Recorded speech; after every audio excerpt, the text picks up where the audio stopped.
Hi, I'm Ann Townsend, the founder of Grant a Dream. I found out when my daughter was 7 weeks old that she had a really rare liver disease. And that went on for 28 years. I realized that what helped me as a caregiver was getting away and getting some rest. The mission of Grant a Dream is to reduce caregiver burnout by sending these moms and dads who are raising a chronically ill or special needs child on a rejuvenating dream getaway. They're physically, mentally, and emotionally spent. Many of these parents are dealing with kids that it's a life-threatening situation or such a high level of stress. So to be able to get away on one of these dreams, to them is life-changing. When I ask them, what do you want to do on your dream? The first thing they say is sleep. They're sleep deprived. You are doing whatever it takes to keep that child either alive or if it's a special needs situation, keep them going. These children deserve healthy, happy, rejuvenated parents. Hi, I'm Ann Klein. I'm the Executive Director of Grant a Dream. One of the most important aspects of my job would be to find the right people that align with our mission. How I help to explain the value of Grant a Dream, I let them know that you have to put your oxygen mask on first when you're a caregiver, because many times it's not just the child that is being cared for, it's also the siblings in the home too.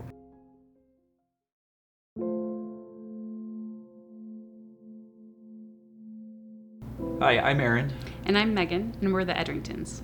Our daughter, Mara, is 13 years old, and she was diagnosed with epilepsy when she was 3 months old. So when we found out, it was definitely a shock. It just really changed a lot of things.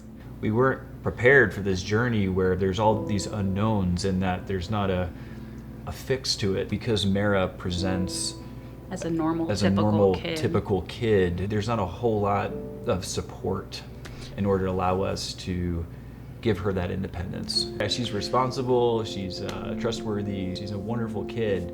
We were, splitting our time between hospital and the other kids, and just became that kind of new normal of putting us on the back burner.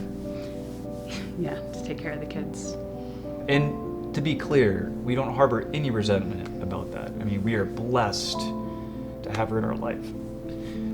You do whatever you have to do to make sure that she's safe. Right. And we have very few people who understand what we've been through.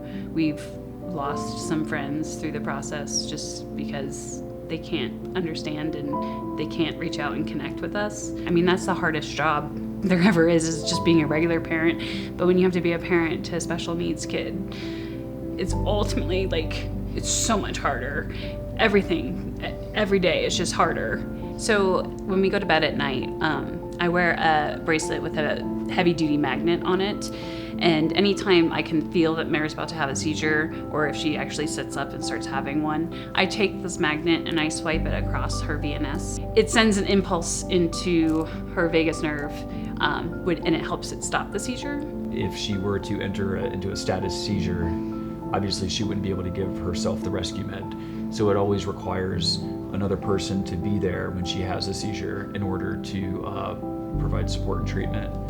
For example, we used to be able to put the kids to bed and just watch on a monitor, but now that she sleeps with us, so we can swipe her when she has her seizures every night, we don't get that time before bed together. We just all go to bed together at the same time. Usually parents get to, have a glass of wine and unwind and watch a show or something, but we can't leave her upstairs because she could have a seizure and we wouldn't know. It can be isolating at times, for sure. Yeah. I think our biggest fear for her is SUDEP, the sudden unexpected death in epilepsy, and that's why we are with her all the time when she's sleeping. Yeah, that's the concern, right? Is that she'll go to sleep and no one's there to swipe her or to give the rescue med in case she has a long one, and then that's it. So.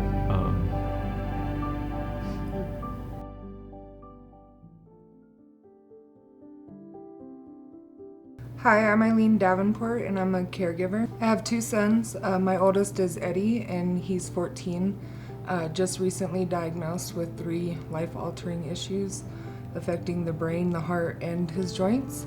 And my youngest is Michael, and he has epilepsy and autism and asthma and eczema and a whole list of other stuff that require me there 24/7. I haven't slept through the night in over 8 years. It's like having an infant still. And even when he does sleep, I'm so used to not that it's almost like something's wrong. He should be peeing in the bed because he's having a seizure. A lot of people with epilepsy can't drive. They can't take care of themselves.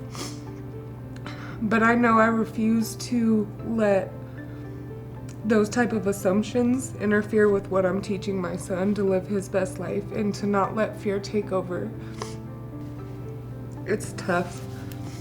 I struggle day in and day out because I know that when the sun sets, I still won't be able to rest. And I don't know that I ever will. It's humbling and it's difficult.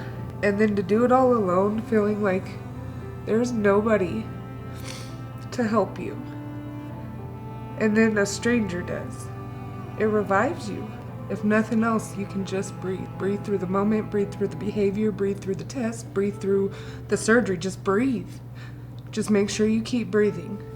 When I was on my trip, I chose to do everything I could.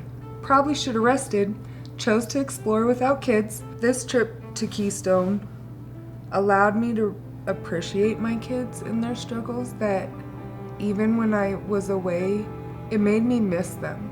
And it made me realize that it was all worth it. When I went on this trip, I could barely put food on the table. And now 2 years later, like, I'm almost debt free. I own my own home. Like, my kids are good. For a single mom, I couldn't even tell you how much that trip cost, but I know it's probably more than I could, and I don't want to ask because I enjoy the fact that it was a blessing. Like, there's no guilt to be felt in that. When I see a parent like Eileen, I really feel for them. You just want to do something for them and give them a little, hope back. This is something that they did not ever think would be possible. When we heard that we were going to receive a dream trip, just the 2 of us on our own, it was amazing because we never put ourselves first. Yeah, we don't know where we're going. I don't really it honestly care. matters. Yeah, I don't care. I don't care. Like, just to be able to sleep through the night, right, uninterrupted, or sleep in. Yes. And so having the opportunity to put ourselves first for once, because we would never do this. We would never plan to go away from our kids and take a break. But having this opportunity, it's like, oh, we can actually go do this, and it's okay for us to go do this. Yeah. That's amazing. I know what it feels like. I know how desperately they need it. And then I get to hear all the stories afterwards. I get to hear what it did for them. And it's my passion. That's the best part of this. I would like to say thank you for investing into a mom so she could continue to care for her kids. And when I say it saved my soul in that moment, it really did.